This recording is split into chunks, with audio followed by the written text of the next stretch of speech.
आप देख रहे हैं देश लाइव, देश की आवाज। अस्सलाम वालेकुम, आदाब, नमस्कार, सत श्री अकाल। देश लाइव में आपका स्वागत है। मैं हूं सहल कुरैशी। दोस्तों, इस वक्त की सबसे बड़ी खबर कि भारतीय संसद पर जो नई संसद बनी थी, लोग कहते हैं कि देश सुरक्षित हाथों में है, लेकिन नई संसद पर हमला हुआ है। जी हां, आज जो इससे पहले 13 दिसंबर 2021 को जो हमला हुआ था, 2001 को माफ कीजिएगा, जो हमला हुआ था, आज उसकी बरसी मनाई जा रही थी। 22 साल जो है वो देश की संसद पर हमले पर पूरे हुए। आज सुबह में ही सभी सांसदों ने शहीदों को याद किया, शहीदों को नमन किया, और उसके बाद जब वो संसद के अंदर जाकर बैठे और उसके बाद संसद की कार्रवाई शुरू हुई, संसद में बीजेपी के सांसद खगेन मुर्मू का भाषण चल रहा था। उसी दौरान एक अनजान व्यक्ति, एक अनजान शख्स संसद के अंदर घुसा। उसने कुछ स्मोक बॉम्ब की तरह कुछ फेंका। पूरी संसद के अंदर पीला पीला धुआं उठने लगा। सांसद सारे डर गए कि यह क्या गैस फेंका गया है, बम फेंका गया है। और उसके बाद आप देखें कि यह व्यक्ति लगातार कूदता हुआ आगे बढ़ने लगा, लगातार कुछ नारे लगा रहा था ये व्यक्ति, ये लड़का। और हैरानी की बात तो यह है कि इतनी बड़ी चूक नई संसद में हुई, लेकिन कोई गोदी मीडिया सवाल उठा नहीं रहा है कि देश अगर जब सुरक्षित हाथों में है तो संसद के अंदर ऐसे लोग घुस जाते हैं। अब ये तो मानिए कि ठीक है, खिलौने वाला वो कलर स्मोक बम था, ये उसकी जगह पे ये असली बम भी हो सकता था। बड़ी अनहोनी हो सकती थी दोस्तों यहां पर, लेकिन कौन इसकी जिम्मेदारी लेगा, क्या होगा, कुछ नहीं पता, कोई कुछ नहीं कह सकता। सांसदों ने खुद ने इस व्यक्ति को पकड़ा, उसको अच्छे से उसको पिटाई की उसकी, और उसके बाद संसद के जो सुरक्षा के लोग थे वो आए थे। ये हाईटेक संसद नहीं बनी है दोस्तों। आप सोचिए, संसद के अंदर जब कोई जाता है तो उसकी बाकायदा पूरी उसकी जांच होती है, वो कौन है, क्या है, उसका आई कार्ड, उसका आधार कार्ड, उसका पूरा स्कैन किया जाता है, उसकी पूरी बॉडी को चेक किया जाता है, वो क्या लेके जा रहा है। इतना बड़ा, एक मोबाइल से भी बड़ा स्मोक बम अगर उसने अपनी जेब में रखा हुआ है, वो कैसे किसी ने चेक नहीं किया। उसके बाद इस स्मोक बम जब जलाना होता है तो मेरे ख्याल से उसके लिए माचिस की भी जरूरत पड़ती होगी। वो मैच बॉक्स कहां से आया उसके पास में। इतना बड़ी ये घटना घट गई, लेकिन अब तक हमारे प्रधानमंत्री या गृह मंत्री की तरफ से कोई बयान, कोई ट्वीट नहीं आया। क्यों? क्योंकि देश सुरक्षित हाथों में है। अब हैरानी की बात तो यह है कि ये व्यक्ति अंदर घुसा कैसे, ये चीजें लेकर। और जो खास बात बताई जा रही है कि बीजेपी के एमपी हैं प्रताप सिम्हा, उन्हीं का मेहमान ये बताया जाता है। उन्होंने ही, उनके नाम से जो है वो ये गेस्ट पास इसका रिलीज किया गया था। उनके नाम से, बीजेपी सांसद के नाम से गेस्ट पास जो है वो रिलीज किया गया था। हो सकता है अब बीजेपी के सांसद साहब शायद पल्ला झाड़ लें कि भाई कैसे हुआ मुझे नहीं पता, किसने जारी कर दिया मुझे नहीं पता, ये भी हो सकता है।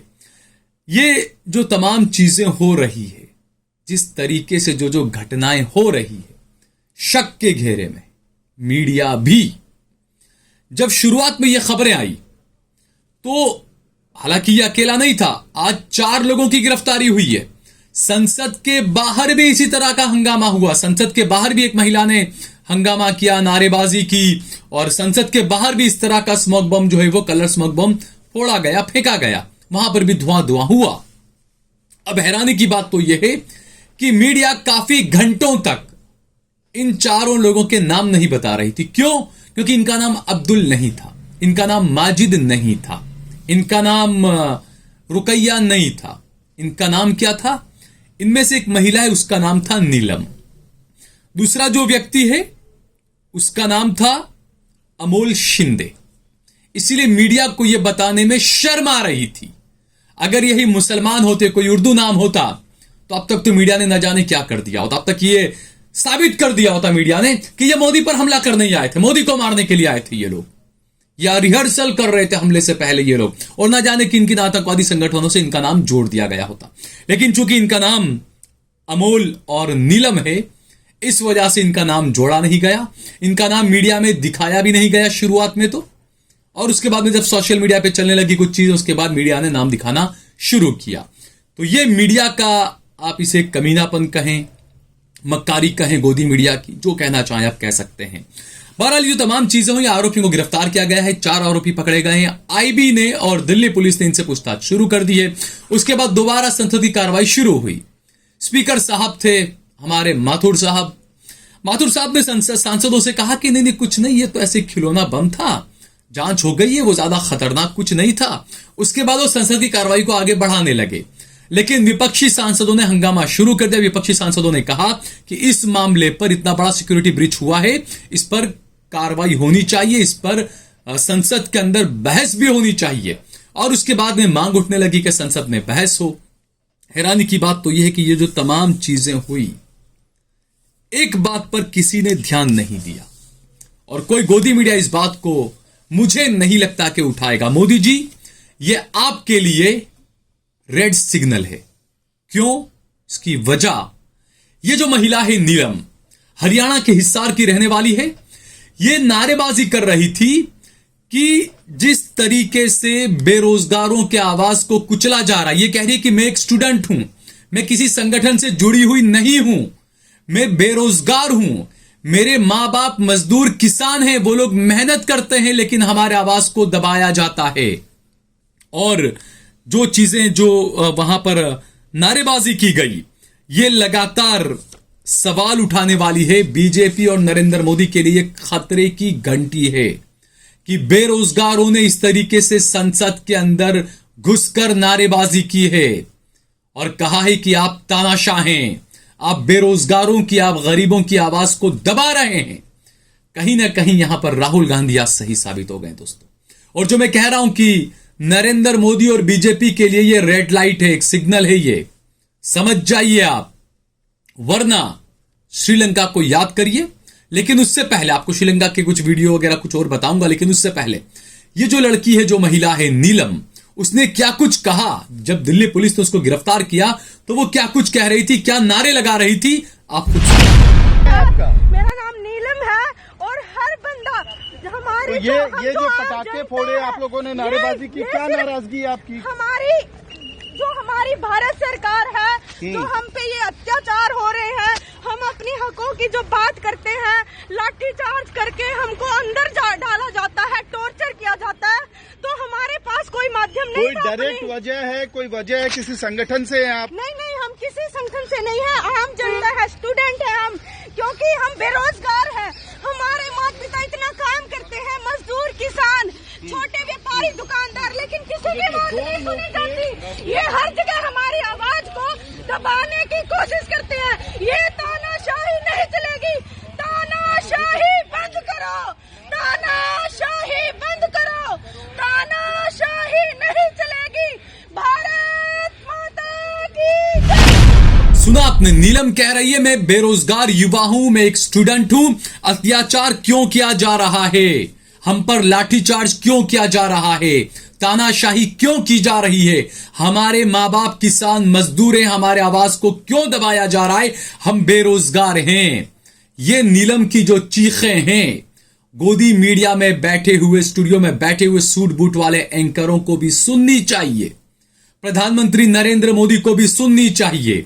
जो लोग राम मंदिर का जश्न मनाने के लिए तैयार हैं, उन्हें भी यह बात सुननी चाहिए दोस्तों कि आखिरकार नीलम की जो तड़प है, नीलम की जो टीस और जो चीख है, वो सिर्फ नीलम की नहीं है, वो इस देश के सैकड़ों बेरोजगारों की है। और इसीलिए मैंने कहा कि नरेंद्र मोदी के लिए खतरे की घंटी है।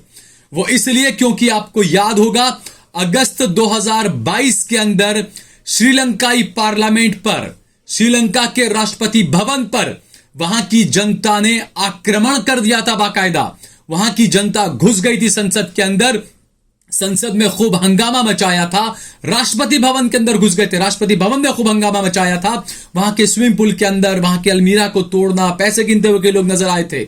और वो तमाम वो बेरोजगार युवा थे श्रीलंका के, जो राष्ट्रपति भवन में घुसकर वहां पर कब्जा कर लिया था और वहां के राष्ट्रपति को मारने के लिए ढूंढ रहे थे और नारे लगा रहे थे राष्ट्रपति को मारने के और उसको भगाने के। वो बेरोजगार लोग थे। और उससे पहले श्रीलंका में भी इसी तरह का माहौल बनाया गया था, हलाल के खिलाफ, मुसलमानों के खिलाफ, हिंदुत्व का माहौल, ये तमाम चीजें श्रीलंका में भी हुई थी। लेकिन आखिर में क्या हुआ?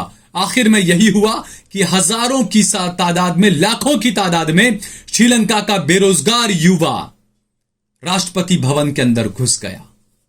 तो ये आज नरेंद्र मोदी के लिए एक गंभीर चेतावनी के रूप में इसे नरेंद्र मोदी को, बीजेपी को, सरकार को लेना चाहिए कि आज 4 बेरोजगार युवा संसद के अंदर घुसे हैं। आने वाले वक्त में क्या हो सकता है, नरेंद्र मोदी जी आप खुद समझदार हैं, आप खुद समझ जाएं। और गोदी मीडिया से तो क्या कहें, गोदी मीडिया पर इसी को लेकर अगला एक और वीडियो में जारी करूंगा। आप जरूर देखिएगा कि टीआरपी के लिए कैसा कुत्तों की तरह लड़ रहे थे कुछ चैनल के रिपोर्टर्स, बड़े बड़े चैनल्स के बड़े बड़े रिपोर्टर्स। अगली खबर मैं आपको दिखाऊंगा। अगर आपको ये वीडियो पसंद आया हो तो इस पर कमेंट करिए, इसे लाइक करिए, इसे ज्यादा से ज्यादा शेयर करिए। अगर आपने हमारा चैनल देश लाइव सब्सक्राइब न किया हो तो हमारे चैनल को जरूर सब्सक्राइब करिए।